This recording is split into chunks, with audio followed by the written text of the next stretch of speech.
Hello friends, good morning. നമ്മുടെ Kerala TV സീരിയലിലേക്ക് എല്ലാവർക്കും സ്വാഗതം. അങ്ങനെ വിശാലിനെ നമ്മുടെ യമുന വിളിക്കുമ്പോൾ ജയബാലൻ്റെ ശബ്ദം അവിടെ നിന്ന് കേട്ടു. അപ്പോൾ ജയബാലൻ അങ്കിൾ അവിടെ ഉണ്ടോ വിശാലെന്ന് ചോദിച്ചപ്പോൾ ഉണ്ടെന്ന് പറഞ്ഞു കേട്ടോ.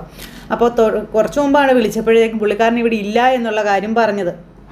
അപ്പോൾ തിരുവല്ലാമലയിലാണെന്ന് പറഞ്ഞത് നുണ പറഞ്ഞ കാര്യത്തെപ്പറ്റി ആലോചിക്കുന്നത്. അപ്പോൾ എന്താ താൻ അങ്ങനെ ചോദിച്ചാൽ അച്ഛൻ ഇവിടെ തന്നെ ഉണ്ടായിരുന്നില്ല, എങ്ങും പോയില്ല എന്ന് പറഞ്ഞു. അപ്പോഴേക്കും യമുനയ്ക്ക് ഭയങ്കര ടെൻഷനായി. എന്താടോ കാര്യം പറയാൻ പറഞ്ഞു. പെട്ടെന്ന് യമുന ഫോൺ കട്ട് ചെയ്തിട്ട് അങ്ങ് പോയിട്ടോ. അപ്പോൾ വീട്ടിൽ അവരെല്ലാവരും ആകെ വിഷമിച്ചിരിക്കുവാണ്. ആ സമയത്ത് നമ്മുടെ യമുന അവിടെ ഇരുന്ന് ചേച്ചിമാരോട് ഈ ജയബാലനങ്ങൾ വീട്ടിലുള്ള കാര്യത്തെപ്പറ്റി പറയുന്നത് കേട്ടപ്പോൾ കാവേരി ഒന്ന് ഞെട്ടി, അമ്മ ഞെട്ടി. അപ്പോൾ അതങ്ങനെ നിനക്കറിയാമെന്ന് ചോദിച്ചു. അത് പിന്നെ കോളേജിൽ ഇന്ന് ലീവെന്ന് അറിയാൻ വിശാൽ എന്നെ വിളിച്ചായിരുന്നു. അപ്പോൾ ഞങ്ങൾ തമ്മിൽ സംസാരിച്ചുകൊണ്ടിരുന്നപ്പോൾ ഇന്ന് ജയബാലൻ അങ്കിളിൻ്റെ ശബ്ദം കേട്ടു. അപ്പോൾ അങ്കിൾ അവിടെ ഉണ്ടോ എന്ന് ഞാൻ ചോദിച്ചു. അത് വേറെ ആരെങ്കിലും ആയിരിക്കും മോളെ, അങ്ങനെയൊന്നും ഉണ്ടാവില്ല എന്ന് അമ്മ പറയുമ്പോൾ അതെ അമ്മ, ജയബാലൻ അങ്കിൾ നാളെ തിരുവല്ലമലയിൽ എത്തുമെന്നാണ് പറഞ്ഞതെന്ന് പറഞ്ഞു കാവേരി. അപ്പോൾ അല്ല ചേച്ചി, അത് ജയബാലൻ അങ്കിളിൻ്റെ ശബ്ദം തന്നെയാണ്. സംശയം തീർക്കാൻ ഞാൻ വിശാലിനോട് ചോദിക്കുകയും ചെയ്തു. അങ്കിൾ പുറത്തേക്കൊന്നും പോയിട്ടില്ല, രാവിലെ മുതൽ അവിടെ തന്നെ ഉണ്ടെന്നാണ് പറഞ്ഞതെന്ന കാര്യവും പറയുക. അപ്പോൾ അത് കേട്ട് കഴിഞ്ഞപ്പോഴത്തേക്കും കാവേരിക്കൊക്കെ ആകെ ഒരു സംശയം. പിന്നെ ജയബാലനേട്ടനെന്തിനാ നമ്മളോട് കള്ളം പറഞ്ഞതെന്ന് അമ്മ ചോദിക്കും കേട്ടോ. അപ്പോഴേക്കും ഗംഗയ്ക്കും കാവേരിക്കും ഒക്കെ ഒരു ടെൻഷൻ. അപ്പോൾ യമുന പറഞ്ഞതിൽ എന്തോ കാര്യമുണ്ടോ അമ്മയെന്ന് കാവേരി പറഞ്ഞു. അച്ഛൻ മരിച്ചതിന് ശേഷം ജയബാലൻ അങ്കിളിന് ചെറിയ മാറ്റങ്ങളും കാര്യങ്ങളൊക്കെ ഉണ്ട്. അച്ഛൻ്റെ ചിതയ്ക്ക് കൊള്ളി വെച്ച് അന്ന് ഇറങ്ങിപ്പോയതാണെന്നും എന്താവശ്യം ഉണ്ടെങ്കിലും അങ്കിളും കുടുംബവും കൂടെ ഉണ്ടെന്നൊക്കെ പറഞ്ഞു. പക്ഷേ പിന്നെ ഇങ്ങോട്ട് തിരിഞ്ഞു നോക്കിയിട്ടില്ല എന്ന കാര്യം കാവേരി അമ്മയോട് പറഞ്ഞു. ഇനി അങ്കിൾ നമ്മളിൽ നിന്ന് എന്തെങ്കിലും മറക്കുന്നുണ്ടോ? അച്ഛനെ പറ്റി നമുക്കറിയാത്ത എന്തെങ്കിലും അങ്കിളിന് അറിയാവോ എന്നൊക്കെ ചോദിക്കുമ്പം വേണ്ടാത്ത പറയല്ലേ കാവേരി, ദൈവദോഷം കിട്ടും നിനക്ക് എന്ന് അമ്മ. അരവിന്ദേട്ടൻ പോയതിൽ നമുക്ക് എന്തോരം വിഷമമുണ്ടോ അത്രയും തന്നെ വിഷമമുണ്ട് ജയബാലേട്ടനും എന്നൊക്കെ അമ്മ ഇങ്ങനെ മക്കളോട് പറയുക. പക്ഷെ അത് മക്കൾക്ക് അത്ര ഉൾക്കൊള്ളാൻ കഴിയുന്നില്ല. നിങ്ങളെയൊക്കെ കാണുന്നതിന് മുന്നേ എന്നെ കാണുന്നതിന് മുന്നേ അവരടുത്ത കൂട്ടുകാരാണെന്നൊക്കെ പറയുമ്പം എങ്കിൽ പിന്നെ എന്തിനാ അമ്മേ നമ്മൾ ജപ്തി പ്രശ്നം പറയുമ്പോൾ അങ്കിൾ തിരുവല്ലാമലയിലാണെന്ന് നമ്മളോട് കള്ളം പറഞ്ഞത്? ജയബാലേട്ടൻ അങ്ങനെ പറഞ്ഞിട്ടുണ്ടെങ്കിൽ അതിനെന്തെങ്കിലും കാരണം കാണുമെന്ന് അമ്മ അന്നേരം കാവേരിയോട് പറയാം. അത്ര അടുപ്പമുള്ള ഒരാൾ ഇങ്ങനൊരു പ്രശ്നം വരുമ്പോൾ ഓടി വരേണ്ടതല്ലേ എന്ന് ചോദിച്ചു. അതൊന്നും എനിക്കറിയില്ല. ജയബാലേട്ടൻ വന്നില്ല എങ്കിൽ അതിനെന്തെങ്കിലും കാരണം ഉണ്ടാകുമെന്നും അത് വെച്ച് വെറുതെ അദ്ദേഹത്തെ സംശയിക്കരുതെന്നും അമ്മ പറയുക.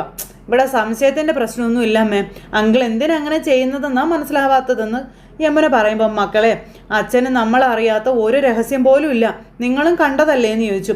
ചിരിച്ച് കളിച്ച് സന്തോഷമായിട്ട് നടന്ന മനുഷ്യനെ തലേ ദിവസം പുറത്തു പോയി വന്നതിന് ശേഷം ആളാകെ മാറിയതുപോലെ കണ്ടതെന്ന കാര്യം പറയുവാണ്. എന്തെങ്കിലും പ്രശ്നമുണ്ടെങ്കിൽ നമ്മളെല്ലാവരും മാറി മാറി ചോദിച്ചപ്പോൾ പറയേണ്ടതല്ലേ? എന്തെങ്കിലും അച്ഛൻ പറഞ്ഞോ? ഒന്നും പറഞ്ഞില്ലല്ലോ. അപ്പോഴും മൊത്തത്തിലൊരു ഇതുപോലെ കാവേരി ഇങ്ങനെ ഇരുന്ന് ആലോചിക്കും അച്ഛൻ പറഞ്ഞതിനെ പറ്റിയും അച്ഛനായിട്ട് സംസാരിച്ചതിനെ പറ്റിയൊക്കെയുള്ള കാര്യങ്ങൾ. എന്തെങ്കിലും ഒരു പ്രശ്നം ഉണ്ടായിരുന്നെങ്കിൽ അച്ഛൻ അത് നമ്മളോട് പറയായിരുന്നില്ലേ എന്ന് അമ്മ ചോദിക്കുമ്പം നമ്മളോട് പറയാൻ അച്ഛൻ ആഗ്രഹിക്കാത്ത എന്തെങ്കിലും കാര്യമാണെങ്കിലോ എന്ന് ഗംഗ. അപ്പം അങ്ങനെ ഒരു കാര്യം ഉണ്ടോ എന്ന് ചോദിച്ചാൽ അമ്മ തന്നെ ഇപ്പം പറഞ്ഞു നമ്മളെക്കാളും അച്ഛൻ അടുപ്പം ജയബാലൻ അങ്കിളിനോടാണെന്ന്. അവർക്ക് രണ്ടു പേർക്കും മാത്രം അറിയാവുന്ന ഒരു രഹസ്യം ഉണ്ടെങ്കിലോ എന്ന് കാവേരി ചോദിക്കാം. പുറത്തു പോയിട്ട് മനസ്സ് കൈവിട്ടതുപോലെയാണ് അച്ഛൻ തിരിച്ചു വന്നതെന്നുള്ള കാര്യം ഗംഗ പറയുവാണ്.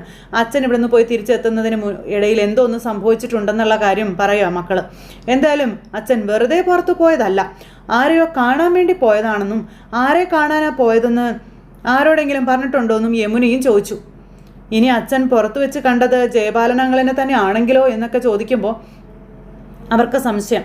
അവർക്കിടയിൽ നമ്മൾ അറിയാൻ അച്ഛൻ ആഗ്രഹിക്കാത്ത എന്തോ ഒരു രഹസ്യം സംബന്ധിച്ചിട്ടുള്ള സംസാരം ഉണ്ടായിട്ടുണ്ടാവും എന്നുള്ള കാര്യം ഉറപ്പാണ്. അങ്ങനെ ആയിരിക്കും അച്ഛനെന്ന് അത്രയും വയ്യാതായതെന്ന കാര്യവും പറയുക. അതുകൊണ്ട് തന്നെ ആയിരിക്കും അച്ഛൻ മരിച്ചതിന് ശേഷം ജയബാലൻ അങ്കിൾ ഇങ്ങോട്ട് വരാത്തതെന്നൊക്കെ കാവേരി പറയുമ്പോൾ ഒരൊറ്റ അടി വെച്ച് കൊടുത്തു അമ്മ. എടി തോന്നിവാസം പറയുന്നു ഒന്നും ചോദിച്ചു. പക്ഷേ ഇവർ പറഞ്ഞ കാര്യങ്ങളാണ് സത്യം. ജയബാലൻ അങ്കിളാണ് അരവിന്ദേട്ടൻ്റെ മരണത്തിന് കാരണമെന്ന് മക്കൾ കണ്ടെത്തി കഴിഞ്ഞു. അപ്പോൾ അച്ഛനും ജയബാലൻ അങ്കിളും തമ്മിലുണ്ടായിരുന്ന ബന്ധം എന്തായിരുന്നു എന്നാണ് നിങ്ങൾ മനസ്സിലാക്കി വെച്ചിരിക്കുന്നതെന്നൊക്കെ അമ്മ ചോദിക്കാം. ഒരാത്മാവും രണ്ട് ശരീരമായിട്ട് അവരെ പറ്റി അനാവശ്യം പറയരുത്. അരവിന്ദേട്ടൻ പോയതോടെ പാതി ചത്ത അവസ്ഥയിലാണ് മനുഷ്യനുള്ളതെന്നൊക്കെ പറയുക. അങ്ങനെ അമ്മ ചുമ്മാ മക്കളെ വഴക്കും പറഞ്ഞ് ദേഷ്യപ്പെട്ട് അമ്മ അവിടെ നിന്ന് എഴുന്നേറ്റ് പോയി. അമ്മ അങ്ങ് പോയി കഴിഞ്ഞപ്പം മക്കൾ 3 പേരും ആ കാര്യം കണ്ടുപിടിച്ചേ അടങ്ങൂ എന്നുള്ളൊരു വാശിയിൽ തന്നെ നിൽക്കുവാണ്.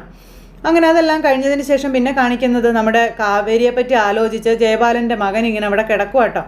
ആകെ അവിടെ കിടക്കുകയാണ് നവീൻ. അപ്പോൾ നവീൻ ഇങ്ങനെ അവിടെ കിടക്കുന്ന സമയത്ത് അമ്മ അങ്ങോട്ടേക്ക് വന്നു. നവീൻ, നീ ഭക്ഷണമൊന്നും കഴിച്ചില്ലേ എന്ന് ചോദിച്ചു. ഇല്ല, കഴിച്ചില്ല, വാ നമുക്ക് ഒരുമിച്ചിരുന്ന് കഴിക്കാമെന്ന് അമ്മ പറയുമ്പോൾ, വേണ്ട അമ്മേ, എനിക്ക് വിശക്കുന്നില്ല എന്ന് പറഞ്ഞു കേട്ടോ. നിൻ്റെ കോളേജിൽ നിന്ന് തന്നെ വിളിച്ചായിരുന്നു, നീ ക്ലാസ് അറ്റൻഡ് ചെയ്യാത്തത് എന്താണെന്ന് ചോദിച്ചു എന്ന് പറയുമ്പം നവീന് ഭയങ്കര ഇതുപോലെ. അപ്പോൾ നിന്നെ വിളിച്ചിട്ട് കോൾ അറ്റൻഡ് ചെയ്യുന്നില്ലെന്ന് പറഞ്ഞല്ലോ. അച്ഛൻ വിളിച്ചപ്പോഴും ചോദിച്ചു നിൻ്റെ ഫ്യൂച്ചർ പ്ലാൻ എന്താണെന്നൊക്കെ, ഒന്നും പറഞ്ഞില്ല. അപ്പോൾ ആ കോഴ്സ് കണ്ടിന്യൂ ചെയ്യാൻ എനിക്ക് വലിയ താല്പര്യമൊന്നുമില്ല എന്ന് പറയുമ്പം ഞാനത് പ്രതീക്ഷിച്ചായിരുന്നു എന്നും ലോകം അറിയുന്ന ഒരു ഷെഫ് ആകണമെന്നായിരുന്നു ആദ്യം, പിന്നെ അതെല്ലാം വിട്ടു, പൈലറ്റ് ആകണമെന്നായി നിൻ്റെ ആഗ്രഹം. അതും കഴിഞ്ഞപ്പോൾ വൈൽഡ് ലൈഫ് ഫോട്ടോഗ്രാഫി. പിന്നെന്താ, നീ ഇങ്ങനെ ഓരോന്നിൽ മാറി മാറി നടക്കുകയാണല്ലോ എന്നൊക്കെ പറഞ്ഞുകൊണ്ട് ഇങ്ങനെ അമ്മ പറയാം. നിന്നെ പോലെ ഒരു ശുദ്ധഗതിക്കാരന് പറ്റിയൊരു ഫീൽഡൊന്നും അല്ല ഇതൊന്നും. പലരും കബളിപ്പിക്കാനും പണം നഷ്ടപ്പെടുത്താനും ഒക്കെയുള്ള സാധ്യതകളുണ്ട്. നിന്റെ കമ്പങ്ങളൊന്നും നീണ്ടു നിൽക്കുന്നതല്ല എന്നുള്ളത് ഇനിയെങ്കിലും മനസ്സിലാക്കാനൊക്കെ പറയാം. കുട്ടിക്കളിക്കുള്ള പ്രായമൊക്കെ കഴിഞ്ഞു. ലൈഫിനെ സംബന്ധിച്ച് ഒരു ഡിസിഷൻ എടുക്കേണ്ട പ്രായവും സമയവും ഒക്കെ ആയി. അതുകൊണ്ട് എടുത്തുചാട്ടമൊന്നും വേണ്ട. ഇനിയുള്ള തീരുമാനങ്ങളൊക്കെ അച്ഛനും അമ്മയ്ക്കും വിട്ടേക്കാനും അമ്മ പറയാം നവീനോട്. അതെന്ന് പറഞ്ഞാൽ അമ്മ അവിടെ നിന്ന് പോയി. നവീൻ ഇങ്ങനെ കാവേരി ആലോചിച്ച് അവിടെ കിടക്കുവാണ്. ഇത് കഴിഞ്ഞതിന് ശേഷം പിന്നെ അച്ഛമ്മ അവിടെ ഇരിക്കുമ്പോൾ അമ്മ ചായയായിട്ട് അങ്ങോട്ടേക്ക് ചെന്നു. അപ്പോൾ അമ്മ ഇങ്ങനെ അച്ഛൻ്റെ ആ ഒരു ചിതയുടെ ഒരു ഇതിലേക്ക് നോക്കിയപ്പോൾ എന്താ അടിയെന്ന് ചോദിച്ചു കേട്ടോ. അപ്പോൾ ആ ദൈവത്തിന് ഇത്തിരി കാരുണ്യം ഉണ്ടായിരുന്നെങ്കിൽ എൻ്റെ അരവിന്ദനെ കൊണ്ടുപോകുമായിരുന്നു അമ്മയെന്നൊക്കെ ചോദിച്ചുകൊണ്ട് ഇങ്ങനെ പറയും. അപ്പോഴത്തേക്ക് ഇവരിരുന്ന് കരച്ചിൽ തുടങ്ങി. അപ്പോഴേക്കും കാവേരിയും അതുപോലെ ഗംഗയും കൂടെ ഇറങ്ങി വരുക. അപ്പോൾ നിങ്ങൾ രണ്ടുപേരും കൂടെ രാവിലെ തന്നെ എങ്ങോട്ടാണെന്ന് ചോദിച്ചു. ഒരു മരണം ഉണ്ടായിട്ട് ഒരാഴ്ച പോലും തികഞ്ഞില്ല, അപ്പം ഞങ്ങൾ വീട്ടിലിരുന്ന കാര്യങ്ങൾ നടക്കും അച്ഛമ്മയെന്ന് കാവേരി അച്ഛമ്മയോട് ചോദിച്ചു. ഞങ്ങൾ ജയപാലൻ അങ്കിളിൻ്റെ വീട് വരെ ഒന്ന് പോയിട്ട് വരാമെന്ന് പറഞ്ഞു. എന്താ, ബാങ്കിൻ്റെ കാര്യത്തിനാണെന്ന് ചോദിക്കുമ്പം അതേന്ന് പറഞ്ഞു. കുറച്ച് നേരം അങ്ങ് ക്ഷമിച്ച ജയപാലേട്ടൻ ഇങ്ങോട്ട് തന്നെ വരില്ല മോളെന്ന് ചോദിച്ചു. അപ്പം അങ്ങനെ നോക്കിയിരിക്കാൻ പറ്റില്ല അമ്മേ, നമ്മുടെ കാര്യത്തിന് നമ്മൾ തന്നെ മുന്നിട്ട് ഇറങ്ങണമെന്ന് കാവേരി പറയാം. പോകുന്നതൊക്കെ കൊള്ളാം, വഴിയിൽ കാണുന്നവരോടെല്ലാം വർത്തമാനം പറഞ്ഞ് നിൽക്കരുത് കേട്ടോ എന്ന് പറഞ്ഞു. പിന്നെ 4 പേര് കണ്ട 4 തരത്തിലായിരിക്കും പറയുക, മനസ്സിലായോ എന്നൊക്കെ അച്ഛമ്മ പറഞ്ഞു കൊടുക്കുക. എന്നിട്ട് ഇവരിറങ്ങാൻ നിൽക്കും. പിന്നെ ഇവളെയൊന്ന് നോക്കിക്കൊള്ളണം, ജയപാലനോട് മര്യാദയ്ക്ക് സംസാരിച്ചോളണം കേട്ടോ എന്നൊക്കെ ഇങ്ങനെ അമ്മ മക്കൾക്ക് ഉപദേശങ്ങൾ പറഞ്ഞു കൊടുത്തുവിടുന്നു. ഇന്നലെ രാത്രി ഇവള് പറയാ ജയലപാടിനെ എന്തോ മറയ്ക്കുന്നെന്നോ കള്ളം പറയുന്നെന്നോ എന്തോ പറയുന്നുണ്ടായിരുന്നു എന്ന് അമ്മ ഇങ്ങനെ അച്ഛമ്മയോട് പറയുമ്പോൾ, ജയപാലനോ, അങ്ങനെ ഒന്നും ഞാൻ പറഞ്ഞില്ല എൻ്റെ അച്ഛമ്മേ, ജയപാലൻ അങ്ങള് പഴയ പോലെ അല്ല എന്നേ ഞാൻ പറഞ്ഞുള്ളൂ എന്ന് കാവേരി. പിന്നെ സംസാരിച്ച് നിൽക്കാൻ സമയമില്ല, ഞങ്ങൾ പെട്ടെന്ന് പോയിട്ട് വരാമെന്ന് പറഞ്ഞ് അവർ പോവുക. അങ്ങനെ അവർ പോയി കഴിഞ്ഞപ്പോഴേക്കും അങ്ങനെ എന്തെങ്കിലും ഉണ്ടായിരിക്കും ഓടിയെന്ന് ചോദിച്ചുകൊണ്ട് അമ്മ ഭയങ്കര കരച്ചിൽ. അങ്ങനെ ഇരിക്കുമ്പോൾ ജയപാലൻ അവിടെ ചെടിയും നനച്ച ഒരു കുഴപ്പവും ഇല്ലാണ്ട് ഇങ്ങനെ നിൽക്കും. അവിടെ ഒരു പ്രശ്നവും അയാൾക്ക്. ചെടിയൊക്കെ നനച്ച് ഭയങ്കര ചിരിയും സന്തോഷവും ഫോൺ വിളിയൊക്കെ ആയിട്ട് ഇങ്ങനെ നിൽക്കുന്നു. അപ്പോഴേക്കും ഭാര്യ ചായം കൊണ്ട് വന്നു. ഭാര്യ ചായം കൊണ്ട് വന്ന സമയത്ത് ഭാര്യ ഭർത്താവിനോട് ചോദിക്കുകയാണ്, നിങ്ങൾ പോണില്ലേന്ന്. എങ്ങോട്ട്? അരവിന്ദേട്ടൻ്റെ വീട്ടിൽ പോണില്ലേ എന്ന് ചോദിക്കുമ്പോൾ, എടി ഇന്ന് എനിക്ക് രാവിലെ എഴുന്നേൽക്കുമ്പോൾ നെഗറ്റീവ് കാര്യങ്ങളെ പറയാനുള്ളൂ എന്ന് ജയപാലൻ ചോദിക്കുക ഭാര്യയോട്. ബാങ്കിലെ ജപ്തി, മരണം, ഒരു ദിവസം പോലും മനുഷ്യന് സമാധാനം തരത്തില്ല അല്ലേ, എന്നാ പിടിച്ചോണ്ട് പൊടി എന്ന് പറഞ്ഞുകൊണ്ട് അങ്ങനെ ചായക്കപ്പം കൊടുത്ത് അതിനെ പറഞ്ഞു വിട്ടു. ആ പുള്ളിക്കാരി ഇങ്ങനെ അന്തം വിട്ട് അവിടെ നിൽക്കുക. അത് കഴിഞ്ഞ് പിന്നെ അമ്മ കൊണ്ടുവന്ന് കൊച്ചിന് മരുന്നൊക്കെ കൊടുത്തു. അച്ഛമ്മ അവരെല്ലാവരും കൂടി ഇരിക്കുന്നു. ഈ സമയത്ത് പിന്നെ യമുന പുറത്ത് എന്തൊക്കെയോ ജോലികളും കാര്യങ്ങളൊക്കെ ചെയ്തുകൊണ്ടിരിക്കുക. അപ്പോഴാണ് ബാങ്കുകാർ അങ്ങോട്ടേക്ക് കയറി വരുന്നത്. അപ്പോഴത്തേക്ക് യമുന ഓടി അകത്തേക്ക് കയറിപ്പോയി. അപ്പം 2 ദിവസം കൊണ്ട് പെണ്ണിൻ്റെ കോലം കെട്ടെന്നൊക്കെ പറഞ്ഞ് അമ്മ ഇരിക്കുമ്പോൾ, അമ്മേ ദേ ബാങ്കുകാർ വന്നെന്ന് പറഞ്ഞ് യമുന ഓടി വന്നു. അപ്പോൾ അമ്മ അങ്ങ് ഇറങ്ങി ചെന്നു. എന്താ സാറെന്ന് ചോദിച്ചപ്പം, എന്താ കാര്യം നിങ്ങൾക്ക് അറിയില്ലെന്ന് ചോദിച്ചു. വീണ്ടും ലോൺ അടയ്ക്കാൻ നോട്ടീസ് തന്നായിരുന്നു, ഇതുവരെ നിങ്ങളത് അടച്ചിട്ടില്ല എന്നൊക്കെ പറഞ്ഞുകൊണ്ട് ഇങ്ങനെ പറയാം. അപ്പോൾ ഇന്നലെ നോട്ടീസ് തന്നതല്ലേ ഉള്ളൂ സാർ, ഇന്ന് വീണ്ടും വന്ന് പണം അടച്ചിട്ടില്ല എന്ന് പറഞ്ഞാൽ ഞങ്ങളെന്താ ചെയ്യാമെന്ന് ചോദിച്ചു. കഴിഞ്ഞ മാസത്തെ ലോണിൻ്റെ കാര്യങ്ങളല്ല ഞങ്ങൾ ഈ പറയുന്നതെന്നൊക്കെ ഇവർ പറയുവാണ്. 8 മാസമായി മുടങ്ങിക്കിടക്കുന്ന ലോണിൻ്റെ കാര്യമാണെന്നും അതിനിടെ എത്ര നോട്ടീസ് അയച്ചെന്നൊക്കെ ചോദിച്ചു. ഇന്നലെ നേരിട്ട് വന്ന് നോട്ടീസ് തരികയും ചെയ്തു. ഇനി ഞങ്ങൾ എന്താ ചെയ്യേണ്ടതെന്നൊക്കെ സാർ ചോദിക്കുക. സാർ നിങ്ങൾ അയച്ചു എന്ന് പറഞ്ഞ നോട്ടീസൊന്നും ഞങ്ങൾക്ക് ഇതുവരെ കിട്ടിയിട്ടില്ല എന്ന് യമുന പറയാം. അതൊക്കെ തന്നെ ഇവിടെ എല്ലാവരും പറയുന്നതെന്നാ സാറുമാർ പറയാം. അരവിന്ദേട്ടൻ എടുത്ത ലോണല്ലേ, അതിൻ്റെ കാര്യങ്ങൾ എന്തൊക്കെയാണെന്ന് അരവിന്ദേട്ടൻ അറിയാൻ പാടുള്ളൂ. എന്തായാലും ഈ പറയുന്ന പുള്ളിയോട് ചോദിക്കാൻ പറ്റത്തില്ലല്ലോ, അതുകൊണ്ട് ഞങ്ങൾക്ക് കുറച്ച് സാവകാശം വേണമെന്ന് പറയുമ്പം, ഇനി സാവകാശമൊന്നും ഇല്ല മേഡം എന്ന് പറഞ്ഞുകൊണ്ട് ഒരു പേപ്പറും കൂടി എടുത്ത് അങ്ങോട്ടേക്ക് കൊടുത്തു. ജപ്തി ചെയ്യാനുള്ള കോടതിയുടെ അനുമതി ലഭിച്ചിട്ടാണ് ഞങ്ങൾ വന്നിരിക്കുന്നതെന്ന് പറയുമ്പോഴത്തേക്കും ശാന്തമ്മ ഞെട്ടിപ്പോയി. അപ്പോൾ എടുക്കാനുള്ള സാധനം എന്താണെന്ന് വെച്ചാൽ അതും എടുത്തുകൊണ്ട് വീട് വിട്ട് ഇറങ്ങി തരണമെന്ന് പറഞ്ഞു. അപ്പോൾ ഞങ്ങൾക്ക് വീട് പൂട്ടി സീൽ വെക്കണമെന്ന് പറഞ്ഞു. അന്നേരം ഇല്ലെങ്കിൽ നിങ്ങൾ എന്ത് ചെയ്യുമെന്ന് ചോദിച്ചു. അപ്പോഴേക്കും സാർമാർ അങ്ങോട്ടും ഇങ്ങോട്ടും നോക്കാം. എൻ്റെ അരവിന്ദേട്ടൻ ഞങ്ങൾക്കുണ്ടാക്കി തന്ന വീടായത്, ഇവിടുന്ന് ഞങ്ങളെ ഇറക്കിക്കൊണ്ട് പോകാൻ നിങ്ങളാരാന്ന് ചോദിക്കുമ്പം മേഡം ഇത് കോടതി ഉത്തരവാ, നിങ്ങളതനുസരിച്ചേ പറ്റുള്ളൂ. കോടതിയിൽ നിന്ന് ഉത്തരവുണ്ടെന്ന് വെച്ച് ഞാനും എൻ്റെ 4 പെൺമക്കളും കൂടെ തെരുവിലേക്ക് ഇറങ്ങണമെന്ന് ചോദിച്ചു അമ്മ. അങ്ങനെ ഏത് കോടതിയാണ് പറഞ്ഞതെന്നൊക്കെ ചോദിക്കുവാണേ. അപ്പോൾ ഈ സാർമാർ അങ്ങോട്ടും ഇങ്ങോട്ടും നോക്കുക. അരവിന്ദേട്ടൻ അങ്ങനെ ആർക്കും കടമൊന്നും വെക്കുന്ന ആളല്ല, ഇത്രയും വർഷം കൃത്യമായിട്ട് അടച്ചതല്ലേ എന്ന് ചോദിച്ചു. പിന്നെ നിങ്ങൾ പറയുന്ന 8 മാസം അത് അന്വേഷിച്ചിട്ട് വേണ്ടുന്നത് എന്താണെന്ന് വെച്ചാൽ ചെയ്യാം. ജയപാലേട്ടൻ ഇങ്ങോട്ട് വരുന്നെന്ന് പറയുമ്പോൾ മേഡം ഡോക്യുമെൻറ്റ്സ്, പണം, ആഭരണങ്ങൾ, അങ്ങനെ വിലവെടുപ്പുള്ള എന്തെങ്കിലും ഉണ്ടെങ്കിൽ അതെടുത്തുകൊണ്ട് വേഗം ഇവിടുന്ന് ഇറങ്ങിത്തരണം, 1/2 മണിക്കൂർ സമയം തരുമെന്ന് പറഞ്ഞു. നിങ്ങളായിട്ട് അത് ചെയ്തില്ലെങ്കിൽ അതെല്ലാം വാരി പുറത്തിട്ടിട്ട് ഞങ്ങൾക്ക് വീട് പൂട്ടേണ്ടി വരും എന്നും അവർ പറയാം. അപ്പോൾ എന്താ അക്രമമാണ് നിങ്ങൾ ഈ പറയുന്നതെന്നൊക്കെ അമ്മ ചോദിച്ചു. എൻ്റെ അരവിന്ദൻ ഉണ്ടായിരുന്നെങ്കിൽ നിങ്ങൾ ഈ മുറ്റത്ത് വന്ന് ഇങ്ങനെ പറയുമായിരുന്നു എന്നൊക്കെ അമ്മ ചോദിക്കുക.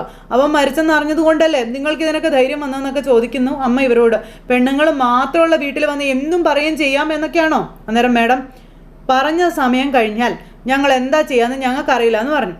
അന്നേരം ഈ 4 പെൺമക്കളെ ഒറ്റയ്ക്ക് വളർത്തിയവളാ ഈ ശാരദ, നിങ്ങൾ എന്താ ചെയ്യുന്നതെന്ന് എനിക്കൊന്ന് കാണണമെന്നും പറഞ്ഞിട്ട് നമ്മുടെ ശാരദാമ്മ അകത്തേക്ക് കയറിപ്പോയി. അപ്പം നിങ്ങൾ ഈ കാണിക്കുന്നത് നിയമലംഘനമാണെന്ന് നിങ്ങൾ മനസ്സിലാക്കണം എന്ന സാറുമാർ പറയുമ്പം മനുഷ്യനെ വിലവയ്ക്കാത്ത നിയമത്തിനെയും ഞങ്ങളും വിലവയ്ക്കില്ല സാറുമാരെ എന്നും പറഞ്ഞുകൊണ്ട് നമ്മുടെ അമ്മ അകത്തേക്ക് കയറിപ്പോയി. നീ വന്നേടി എന്ന് പറഞ്ഞ് യമുനയും അമ്മയും കൂട്ടി അകത്ത് കയറി കഥ കടച്ചു. എന്നിട്ട് അതുങ്ങൾ അകത്ത് ഇരിക്കും, ഇനി എന്ത് ചെയ്യുമെന്നുള്ളൊരിതിലെ മൊത്തം കൈവിട്ട് പോയി. എന്ത് ചെയ്യണമെന്ന് ഇതുങ്ങൾക്ക് അറിയില്ലാത്തൊരവസ്ഥ. അങ്ങനത്തെ ബാങ്കിൽ നിന്ന് ജപ്തിയായിട്ട് വന്നവർക്ക് മുന്നിൽ ഭയങ്കര ഇതായിട്ട് നമ്മുടെ അമ്മ ഇങ്ങനെ ചേർത്ത് നിൽക്കുക. പക്ഷേ എന്തായാലും ജപ്തിയും കാര്യങ്ങളും ആയതുകൊണ്ട് ഇത് നടന്നേ പറ്റുള്ളൂ. ജയപാലൻ ചതിച്ചു എന്ന് പറഞ്ഞിട്ട് അമ്മയ്ക്ക് അത് വിശ്വസിക്കാനും കഴിയുന്നില്ല. അപ്പോൾ അങ്ങനെ ഒരു സിറ്റുവേഷനും കാര്യങ്ങളൊക്കെ കാണിച്ചുകൊണ്ടാണ് നമ്മുടെ ഇന്നത്തെ കഥ അവസാനിച്ചത്. ഇനി നാളെ ഇവരെ ഒഴിപ്പിക്കലായി, പോലീസ് എത്തലായി, അങ്ങനെയൊക്കെ ഒരുപാട് സാഹസികമായ എപ്പിസോഡുകളാണ് വരാനിരിക്കുന്നത്. അപ്പോൾ എല്ലാവർക്കും നല്ലൊരു ദിവസം ആശംസിച്ചുകൊണ്ട് എല്ലാവരും തരുന്ന സപ്പോർട്ടിനും സ്നേഹത്തിനും 1000 നന്ദി ഹൃദയത്തിൻ്റെ ഭാഷയിൽ അറിയിച്ചുകൊണ്ട് വീണ്ടും കാണാമെന്നുള്ള ശുഭപ്രതീക്ഷയോടുകൂടി നിർത്തുന്നു. എല്ലാവർക്കും tata, see you again, take care, bye bye. അതോടൊപ്പം നമ്മുടെ ചാനൽ ആദ്യമായിട്ട് കാണുന്നവരുണ്ടെങ്കിൽ ഒന്ന് സബ്സ്ക്രൈബ് ചെയ്യണം കേട്ടോ. തൊട്ടടുത്ത് കാണുന്ന ബെൽ ബട്ടൺ അമർത്തി കഴിഞ്ഞിട്ടുണ്ടെങ്കിൽ നമ്മുടെ വീഡിയോസ് എളുപ്പത്തിൽ കാണാൻ കഴിയുന്നതായിരിക്കും, നോട്ടിഫിക്കേഷനായിട്ട് നിങ്ങളുടെ ഫോണുകളിലേക്ക് എത്തുന്നതായിരിക്കും. അപ്പോൾ എല്ലാവരോടും നന്ദി.